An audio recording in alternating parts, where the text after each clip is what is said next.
Quick question for you guys before we get into the thick of it. Just how bae is Android 18? On a scale of, I'd say 1 to 10. Scale of 1 to 10, how bae is Android 18? If I had to rank her, I'd put her about about there. I think that's an appropriate place to put her. Alright, so, Dragon Ball Super episode 100 and... wait for it. 17. Oh! Wordplay! Love it! Android 17, episode 17, you get it, because it's funny. Oh, by the way, also, quick caveat before we get into it, and this is something I've just been curious about for a while, might as well just bring it up now. When Dr. Gero was, like, modeling the androids, like, when he took these two orphans and changed them into, murder machines, did he make certain to add, like, permanent eyeliner around, Android 17's eyes? I've just, interesting design choice. I've always wondered about that, you know? Like, what the hell, Gero? It's a good old-fashioned Android beat-em-up episode, and it's good, and it even has a little bit of a moment between 17 and 18, which is something, oddly enough, we haven't really gotten all that much of, but we got it a few back in original, you know, Dragon Ball Z and all that stuff, but, Dragon Ball Super, we really haven't had the time for it. It was pretty much just 17 arriving to help out the team. There was, like, a moment when they kind of, like, look at each other, because they haven't seen each other for years. We know they keep in touch with each other, but that was it. There's a moment where 18 hurts her ankle, and 17 has to, like, patch it up. It doesn't really make a lot of sense, because it's like, yeah, you sprained your ankle, I'm gonna wrap my piece of shirt around it. That should work. That should fix it. But it's a moment where they're sitting there and they're just having this back and forth. Like 18 knows what 17 wants to do with the Super Dragon Balls. Like, hey, you want to wish for a giant cruise ship to bring your family on a trip around the world. You know, that's very heartwarming. That shows that you've changed and everything. I've changed too. And they do this. They convey this without really talking all that much. They kind of just look at each other and see how far they've come, you know, since they were stuck in that hell being, you know, kidnapped and modified forcefully by Dr. Gero and then forced to, like, you know, basically do whatever he wanted them to do and all the crap with Cell. You know, they've come quite a distance from those days.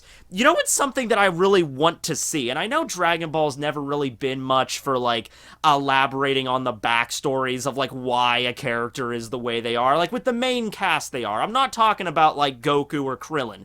I'm not talking about those guys, because those, like, we actually saw Goku evolve from a child to a teenager to an adult. We saw Krillin go through that change as well. I'm talking, like, we're never gonna find out what, like, Frieza's past was like. I mean, that would be kind of disturbing, but wouldn't you like to see that? Like, his, like, being raised, you know, what happened with him, you know, seriously? Like, what his childhood was like, you know? I'm talking about stuff like that, of that nature. And it's the same thing with 17 and 18. It's like they were brother and sisters. They were orphans. They were basically had each other. That's all they had throughout their lives, and then they eventually were kidnapped by Gero. Like, isn't there a story there? Like, oh, those two, like, you know, scavenging to survive, you know, only caring about each other, not caring about the rest of the world, and then Gero shows up. Like, I just think there's a story there I would like to see. But, that's just me. Just me. Whatever. Anyway, the actual episode is focused on 17 and 18 coming to defend Goku. Goku is, of course, beaten down pretty bad, and, he's facing off against these three dudes from Universe 2, the three male dudes that we don't care about. Oh, wait, I'm sorry. Nobody cares about anybody from Universe 2. Ah! Helios is kind of hot, but that's pretty much it.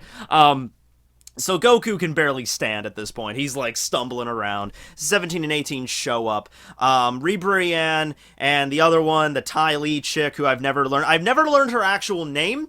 I just always call her Ty Lee, because she reminds me of, you know, from the Avatar The Last Airbender character, and her fighting techniques are Yan China, or China. It sounds like vagina, so I'm like, okay, you're the vagina fighting style Ty Lee. That's who you are. She fights against 17. Ribrianne fights against 18. While I would say Goku is left to contend with these three dudes, but they don't really do anything. there's just like a moment where they're like a gang of ruffians like catching the dorky kid after school, like, so what are we gonna do with this kid? I don't know, man. I think we should like dunk his head in the toilet or something. That'd be pretty funny. Like, they don't actually touch Goku, which, I mean, might be a smart move. They're like, okay, we just saw this guy literally knock out this is infinitely powerful battle chick, you know, just 5 minutes ago, and yeah, he's stumbling, but he was still able to do all that crap, so, they're smart enough to not actually physically, like, well, we're gonna go after him, but I'm not gonna be the first person. Well, I'm not gonna be the first person. Are you gonna be the first person? Well, I'm not gonna be the first person to touch him. So they're just putting up that tough guy attitude, but in reality, no one wants a piece of Goku. But even so, Goku, you know, strikes the stance, and he holds it, and they're just kind of there, just smirking. Pretty funny scenes from this episode. One of my favorites is this, when 18 just freaking kicks Ribrianne right in the fucking face, man.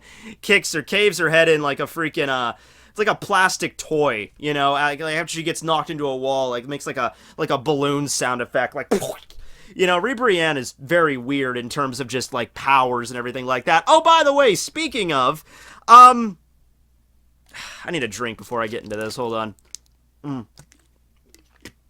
Oh, man, I'm too sick to deal with this crap sometimes. Okay, giant Teletubby butterfly with boobs that are, like, so big, disproportionate, like, look, guys. I'm into tits. That's my thing. Alright? But this is redonkulous even for me. This is even getting to the point where I have to be ridiculous. You know, this is a term, gigaboobs.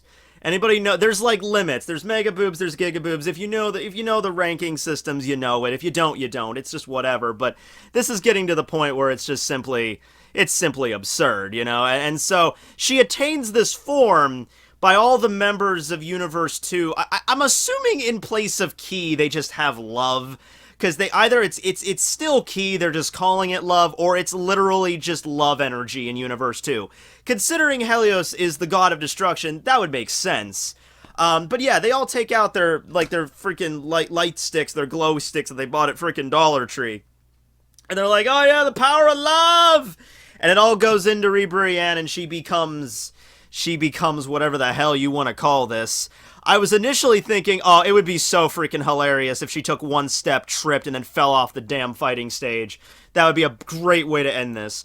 Everybody's reaction to this is hilarious. I especially love in this scene, though, where the benched members of Universe 7, you see Beerus and Whis there, they're staring up at this display. And you see Master Roshi there off to the right, and it's just, he doesn't even know what to do with it. Master Roshi is a guy that literally looks at porn every hour of every day, and the dude's like 300-something years old, and this is something that he never even, he's like, I don't even know if I should be turned on right now. It's like, what, that appearance is just hilarious to me. 18 eventually gets trapped by Ribrianne, this weird ability called, what was that, the Maximore or whatever. She gets trapped in, like, this love vine thing. It's like an energy beam that, like, encapsulates her and, like, turns into a flower, and I'm assuming it just binds her. And, then Ribrianne, you know, she's shit-talking Krillin. She's like, how could you love it? That ugly creature, it doesn't even have a nose! I'm like, oh, that's the basis for beauty in Universe 2, okay. He or she does not have a nose is instantly, okay, fine, whatever. It's a weird thing to decide upon, but alright. And 18 has a moment where she's remembering Krillin and all the times they've had together as a couple. They're all happy. They're a happy couple. And there's a moment where she even says to Ribrianne, like, I'm not here to play games. Okay, I have a husband. I have a daughter. I'm here to win, so our universe doesn't get eliminated. It's like I could go home tonight and I can have a dinner with my family. That's why I'm here fighting. You know? And so she... excuse me. She remembers this, you know, all the scenes with Krillin, and she goes crazy. She has her power-up moment. Breaks out of the freaking thing, charges towards Ribrianne, manages to fight her back. You know, she launches a giant... It's basically like fighting a giant Godzilla Teletubby with gigaboobs, essentially. That's the best way I could describe it. She's shooting energy beams out of her mouth and all this shit. And eventually 17 joins in. You know, he projects the shield, that omnidirectional shield, to block a shot, so they're running up the side of Ribrianne's arm. And then it eventually ends with her just, you know, Ribrianne fires up like the Godzilla, like, and then freaking 18 just charges through that beam and just right through the head. Luckily, of course, it's just like the form she's taken, made out of like solid love or solid ki, whatever you want to call it. So it just kind of disintegrates, and she just passes out. She falls to the end. Oh, and the Unshina girl got knocked out by 17 earlier. I forgot to mention that, but whatever. And that's that. That's the end of the episode. 2 members of Universe 2, the only members that really, were strong at all. All we're left with these 3 now. These 3 dipshits that I'm sure Goku could take out quite easily, even in his weakened state. Oh! And there was the scene with Vegeta, and that was great. So Vegeta has a moment where he's like, I gotta get into Ultra Instinct. I gotta get on this freaking Goku bandwagon. Just because Goku can use Goku, I'm Vegeta, I can't use Goku, whatever. So, one of the transforming dudes, the one that is from Universe 3, I believe, and he had that confrontation with Frieza a few episodes back where he's like, I've initiated my speed form! I'm 300 times faster than normal! And he just speeds away. And I guess he expected Frieza to follow him, and Frieza's just like, I'll ignore that.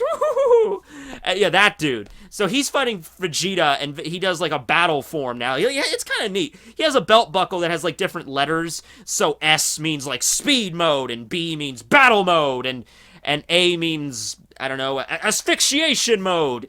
D means, Dumbledore mode. He becomes a wizard. I don't know. But anyway, yeah, he goes into battle mode, and Vegeta, the only thing he can think of to do is I'm going to stand perfectly still, empty my mind, and then my body will undoubtedly react on its own. Missing the whole point, like, the only way that, like, if Vegeta, come on, you're smart, you should be able to deduce how Goku was able to do that. A giant freaking spirit bomb collapsed on top of him into a freaking singularity, and then all of a sudden he was able to use Ultra Instinct. I don't think just clearing your mind is going to be able to achieve this. You should try to, like, I don't know, shoot a final flash, but have it, like, go back around and hit yourself with it. That might have a better chance of it working than just emptying your mind, which I'm sure it seems like such a simple thing to do. It's like if this was going to yield an effect, I think it would have already, But anyway, it's a scene where he just gets pummeled by this battle dude over and over and over again, and it's just not working. It's not working out. So he's like, okay, he just grabs the fist and just pummels the crap out of him. He's like, all right, that didn't work. So now he's doubly pissed. He's like, I'm pissed I keep getting hit, and I'm pissed that didn't even work, and I'm pissed that Goku did, fuck you! And then just beats the crap out of the dude, but he doesn't get knocked out. So I'm thinking we could still see some more fun with him. We still need to see all of his different battle forms before he gets knocked off. But, yeah, it was a good episode. I'm fine with the 17 and 18 stuff. Another question I had is, how 17 can do that energy shield thing, that omnidirectional thing that can, like, block any attack? Why doesn't 18 have that? Like, just seems from, like, a design standpoint. Like, what does 18 have in place of the omnidirectional super shield? I thought that was weird. Like, I'm making a checklist of all the design flaws that Jiro had. Like, come on, Jiro. Come on, buddy. You're smarter than that. You created an infinite key engine for both of them, but the omnidirectional shield, I'm only giving to 17. Like, come on. I just, whatever. But yeah, it was a good moment. A lot of good moments with 18 and Krillin. There was a really funny moment at the end where the Supreme Kai from 7, Shin, he's going on about how your love triumphed.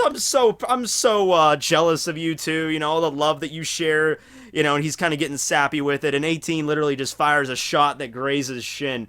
So I'm like, holy crap, 18 don't take no crap from anyone. That is essentially the god of your universe. Like, he's not a great one, but he's all you got, really.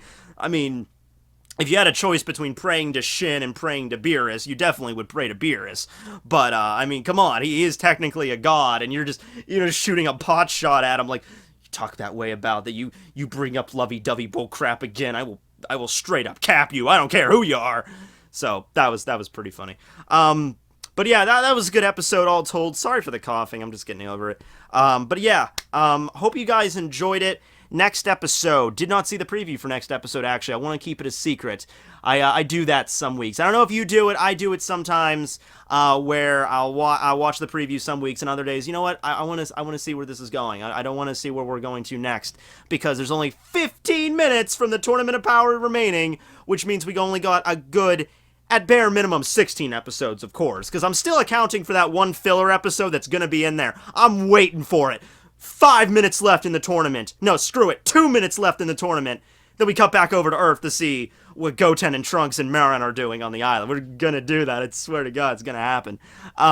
But yeah, I don't know what's gonna happen next episode. But Universe 2, I think, is gonna be the next one to get conked, because you only got those 3 dipshits left. And like I said, Goku could take those guys down easy. If not Goku, anybody could show up. Universe 6 is also not looking good either. You only got those Soleno and Pinel, the 2 Namekians that are left. That's all. I mean, Gohan and Piccolo are still fighting against those guys. I mean, they could put up a little bit of a fight, probably more so than the 3 dipshits. That's just what I'm just going to call them now. But I don't think. It's either 2 or 6 that's going to be next. 3 still has quite a few. 4 still has those weird shadow cicada people. So I think they're still going to have like an episode focused around them. So I don't think we're going to be getting to 4 done yet.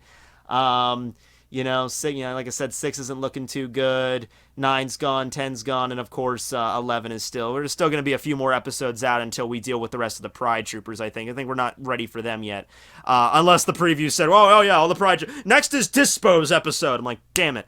All right. Well, anyway, thanks you guys for watching. This will be Tekking101 signing out. Later, everyone. I'm just kidding. 17 is the truly Bay one.